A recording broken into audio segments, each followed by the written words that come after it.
Look, I'm a doctor. You do not treat symptoms. You treat the disease. What we are seeing and what we just saw, this death stampede from distributing palliatives, can happen anywhere in this country. A symptom. Let's treat the disease. This is symptomatic of a bigger problem, a broken economy, hyperinflation, unemployment, and corruption in government. We do not treat the main problem. We're just treating symptoms and just distributing grains. For goodness sake. Nigeria, that we go around the world, that the president goes around the world, that we are the giants of Africa, we have GDP, I am deeply saddened, and any human being with a beating heart should be, that our people are turned into beggars 64 years after our independence, lining up to get grains from our politicians through the churches or whichever avenue they choose to give. This is a very rich and endowed country, and this is where we have descended. I'm truly saddened. My thought and prayers go to the families of the lost ones. But we shouldn't be seeing what we are seeing. The good book said, when the righteous are in power, the people rejoice. But when the wicked rule, the people groan. Millions of Nigerians today are groaning. They're hungry in this our land of plenty. I have been screaming this all across the land for the past 9-10 months here with some graphics that there is hunger in the land. Millions of Nigerians, predominantly women and children, go to bed hungry with no certainty of having anything to eat when they wake up in this our land of plenty. And you come to Abuja, what do you see our politicians doing? Living it up. Look at the budget. All they are interested in is their creature comfort. Nigeria, this the land I grew up in, the land that gave me all I got. We are now reduced to beggars by no less people than our leaders. This hunger is self-imposed. In a country that is not officially at war, in a country that we don't have famine, the rains have not failed. We have beautiful rain, but common rice is out of reach of the common man. When this government came to power, a bag of 50 kilos of rice was 8,500, now is hitting 90,000. What is the minimum wage? I tell you, 90% of Nigerian households cannot buy a bag of rice. So the government, from the state to the federal, they are weaponizing hunger. And you see, I go to Katsina, what do I see? I see a bag of rice with the face of the president, and I feel insulted. It's just like would you see the face of Guterres, the Secretary General of the United Nations, on a bag of rice that they're giving, UN is given to refugees? These politicians are treating all of us, all Nigerians, as conquered people. And they're throwing grains at us Professor, while they're living it up. Professor, you laid the background for this conversation, looking at the socio-economic and the political process we've come so far. But with the benefit of hindsight, what do you think that if anyone is going to organize a palliative distribution in Nigeria, looking at what happened years and years ago, that certain measures should be in place and not just invite people and give them just one location, that anyone should expect that people are going to rush in, women, children, as you can see in those images. Some of them are pregnant women with bags of rice on their head, heavy with pregnancy. So I'm just imagining what could happen. So is there a way in which charity organizations, government agencies, MDAs, we've seen some corporate organizations on television, if you watch it on Arise, banks and other institutions distribute these same palliatives in a way that does not cause stampede nor death? Right, for us to even accept this is acceptable is not acceptable, to be honest. To give the government an idea, oh, this is how you should distribute palliatives, for goodness sake. For goodness sake, we are still giving our people grains. You find that this is symptomatic of the problem. You found that insulting. We are treating the symptoms. No, absolutely, absolutely. Look, I'm a doctor. You do not treat symptoms. You treat the disease. What we are seeing and what we just saw, this death stampede from distributing palliatives, can happen anywhere in this country. A symptom. Let's treat the disease. This is symptomatic of a bigger problem, a broken economy, hyperinflation, unemployment, and corruption in government. We do not treat the main problem. We're just treating symptoms and just distributing grains. For goodness sake. Nigeria, that we go around the world, that the president goes around the world, that we are the giants of Africa. We have GDP, We want a $1 trillion economy. Our people are being treated like beggars, lining up, and we're giving them grains like you see in the Sudan or Afghanistan or Yemen. The world is watching. This is not good. This is symptomatic of the injustice in this country. This is symptomatic of the injustice in this country, where we are giving our people rice 64 years after independence, when our leaders here in Abuja are living it up, when our governors are buying SUVs. There's hunger all over. There is hunger in the land. I've been screaming this. Government should stop everything. Mr. President, you are building a 15.6 trillion highway. You bought a plane of 150 billion. You bought a yacht of how many billions? You are buying SUVs all over the place. Your people are dying of hunger, and they're being killed in stampede to get rice. For goodness sake, we are not going to accept that. This is not acceptable, and we're not going to give the government or anybody any ways to, oh, this is how you should distribute this. No, this is not acceptable. It's not. Yes, it is. When we look at... And I saw the front page... Right, and I saw the front page today of leadership that security agents are going to supervise distribution of palliatives. For goodness sake, is that how low our military or our security agencies have descended to? They are going to be guarding how rice is going to be distributed when the soldier or the policeman cannot buy rice for his family. So we are accepting this. We should not accept this. We shouldn't. Yes, Professor Usman Yusuf. However, we need to have a system of emergency response. We need to be more organized in the way we do things so that we can respond quickly and effectively. I'm sure you can see sometimes when we have buildings collapse, for example, even difficult for firefighters and other government agencies to reach those who need it because of the way the streets, the streets, the whatever, our communities are built, even urban centers. So what do you think we can do moving forward? Now we've got tragedy on our hands. We need to improve very quickly, so that in 2025, moving forward, we can really say we are on a path of sustainable development, sustainable community, urban centers, people-oriented growth and development. Give me your thought, Professor Usman. No, my thought is it is common sense. You have our young children, they go to football stadia for games. Crowd control all over the world is known to be a serious issue that must be taken seriously. Yes. And no organization should be allowed to bring crowd without ways of controlling that crowd. It's common sense, as simple as that. You do not assemble a huge crowd without finding ways to protect how to control that crowd. So for us to even say that the government 2025, no, we don't want to see this nonsense in 2025. We don't want to have to be distributing palliatives to our people in 2025. Mr. President, take care of this economy. The inflation is runaway inflation, 34 point something. Food inflation is 40%. The price of a bag of 50 kilos of rice is over 90,000. What are you doing to bring it down? No, what are you doing to give us palliatives? We are better than this. That's not why we voted you in. Medicine Sans Frontier has been raising alarm of severe malnutrition in this country, particularly in the Northwest. 3 towns in the Northwest, Jibia, Mashi, Mani, 30% of the children are severely malnourished. The story is the same all across this country, from Abia to Zamfara. There is hunger in the land. Mr. President, wake up. Stop everything and feed our people. I've said this 10 months ago, and we are seeing this. And World Health Organization said the severe malnutrition, severe food shortage will worsen from November 2024 to May 2025. We are becoming a country of palliatives. No nation can be run on fumes of palliatives and deception. Rice, rice, rice, rice. Whatever happens, the president will write rice. And what happens is that the politicians will hide this rice, or take it to the market, or rebrand it and put their pictures and take it for their campaigns.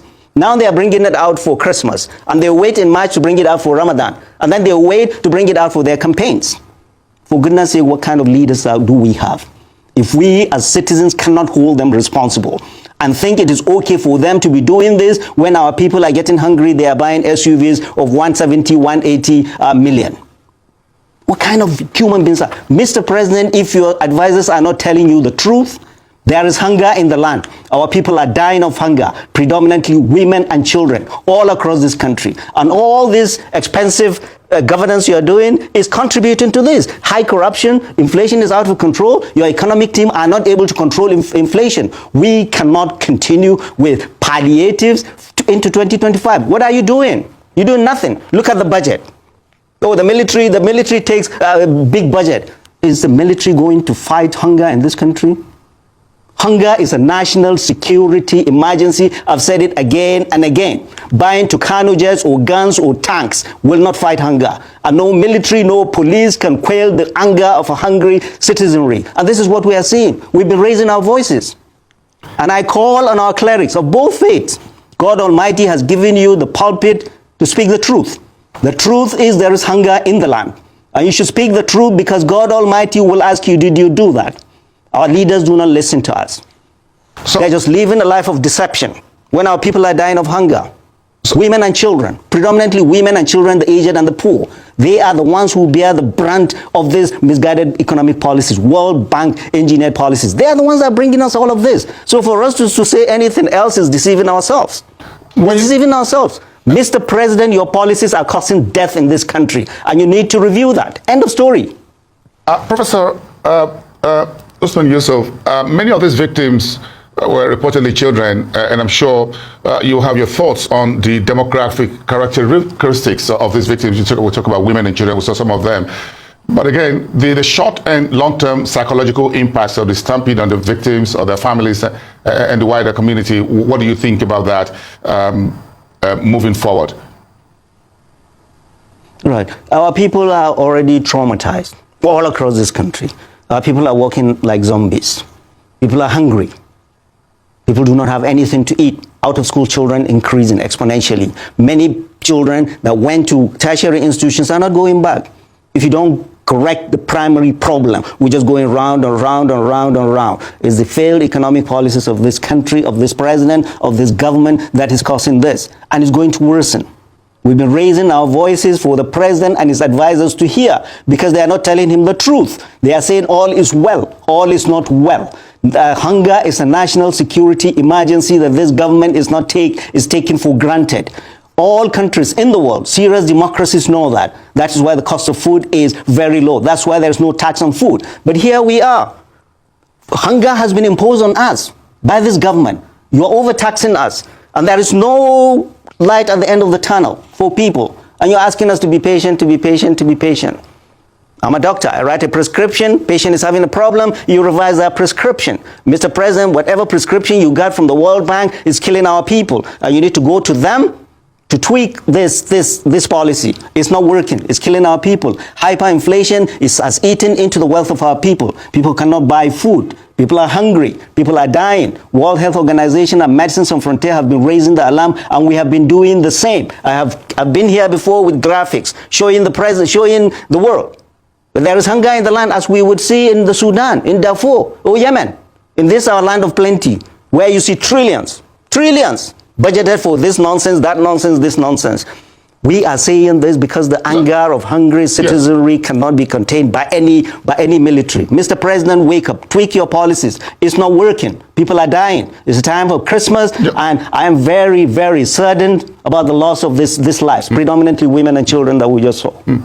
Yeah, Professor, when we look at food, they said health is wealth. So when we talk about healthcare sector as well, we talk about health insurance scheme for pregnant women, for antenatals, to prevent maternal mortality and matter of that nature. These are also as very important as the food that pregnant women and children do eat, so that they can be healthy, both mentally, psychologically, and grow into very useful adults that can contribute economically to the country. So do you think we can do a whole lot more, even in the healthcare industry, which is your main field of activity and practice? Right, I just wrote a piece. The title of the piece is Tinubu Gains and the Daily Realities of Our People. The honest truth is that the healthcare system in Nigeria is crumbling. It's crumbling. People have stopped going to hospital because of the skyrocketing cost of medications. Half of the 70 million adults with hypertension in Nigeria has been reported by the Nigerian Society of Hypertension. They've stopped taking their medications because they cannot afford to. Our doctors are jappering. They're leaving this country for better climes. Hospitals are groaning because of the high cost of electricity tariff. If you go to hospital as a doctor, the first diagnosis, regardless of the admitting diagnosis, is hunger in adults and children. There is hunger. We see the sufferings of our people. That is why we doctors are passionate about this. The politicians don't. They read the summary, executive summary they are given. We see the sufferings of our people every day. People die from diseases that are easily treatable. Hypertension and diabetes because they've stopped taking medications. Forget what propaganda the government comes out with. Propaganda is worthless, is useless. Because if government is doing well, you feel it. If the economy is doing well, you feel it. But propaganda and psychophancy, psychophancy is no patriotism. But if anything, it is telling the president not to do the right thing. The healthcare sector, Professor, in the new year 2025 budget will be much bigger than it's ever been. How do you respond? Is the budget commensurate to what we see? Have we not been seeing exponential rise in security budget? Is our security better? Is our security better? You can bring trillions of dollars if there are no doctors or nurses to take care of patients. They've all left. You go to hospitals. You go to hospitals. For those of us that can talk, pray to God that you don't have any emergencies in this country. We need to sit down and look at the problems. We're in serious, all sectors are collapsing. All sectors. Education, health, the economy, and the root cause is the economy. The president is not listening. He's listening to these economies that are essentially tax collectors. They are more focused on collecting taxes. Taxation does not grow economies. Only production does.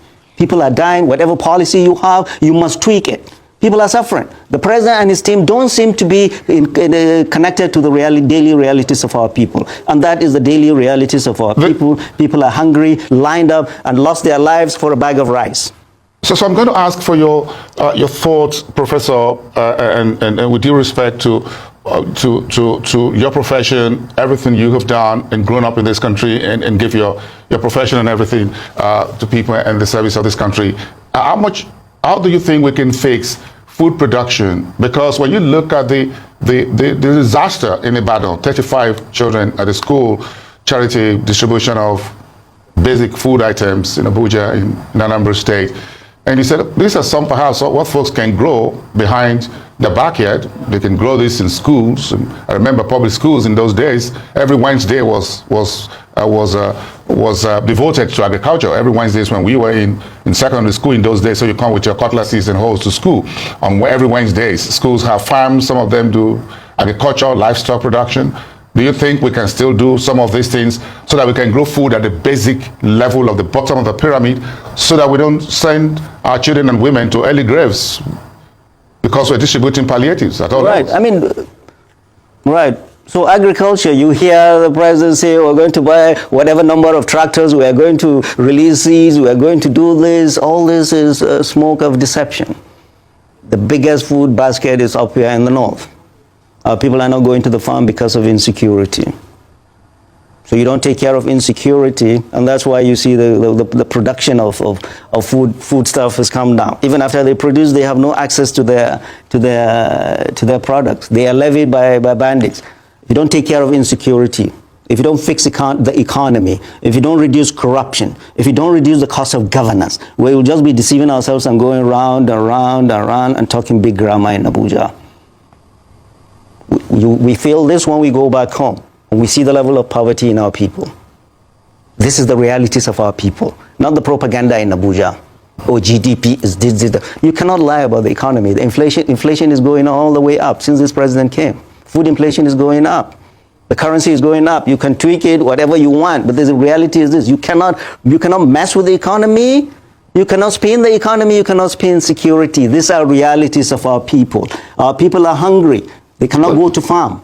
And I agree. The little food that is there, people do not have the money to pay. And I agree that food security is a matter of national security. And I completely agree with you.